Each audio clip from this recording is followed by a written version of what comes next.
অনেক নাটকীয়তার পরেও আমাদের সমাবেশ আমরা সফল করেছি, করে ছেড়েছি আর কি। যে অনেকগুলো আপনারা তো হয়তো শুনেছেন, অনেকগুলো দিক নির্দেশনা দিয়েছে, অনেকগুলি দফা 10টা দফা দিয়েছেন। আমাদের ইম্পর্টেন্ট হচ্ছে তত্ত্বাবধায়ক সরকার দিতে হবে।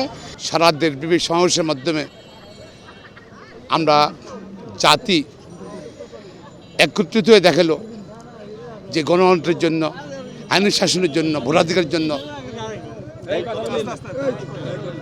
ভোটাধিকারের জন্য মানুষ ঐক্যবদ্ধ।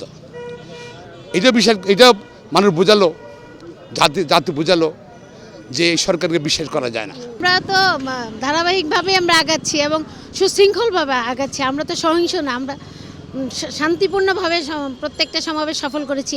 বাংলাদেশের 10টা সমাবেশ, আজকে 10ম দিন, 10টা সমাবেশে আমাদের সফল হয়েছে ইনশাল্লাহ। আমরা এটা আশা করি এবং বিশেষ করে শুধু আমি একা না, বাংলাদেশের জনগণ, শুধু বিএনপি সমাবেশ করেনি, করেছে আসলে সারা বাংলার মানুষ, সারা বাংলাদেশের প্রতিটা জনগণ, একদম আপামর জনগণ যুদ্ধে যেমন নেমেছিল ঠিক এসব প্রত্যেকটা সমাবেশে ঠিক এমনভাবেই নেমেছে।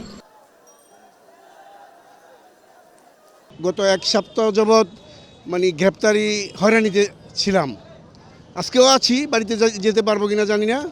এক সপ্তাহ যাবৎ পালিয়ে বেড়ায়া তারপরে গত বৃহস্পতিবার দিন ঢাকায় আসছি।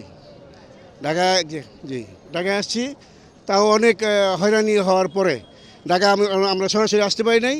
3-4-5 জায়গায় আমাদেরকে হয়রানি করা হয়েছে পুলিশ কর্তৃক। হ্যাঁ, লাঠি সোটা নিয়ে দাঁড়ায় আছে, তারা ব্যারিকেড দিছে কয়েক জায়গায়। আমরা বাড়িতে গিয়ে আবার রাত্রে ঘুমাইতে পারবো, এটাও আমরা নিরাপত্তা বোধ করছি না।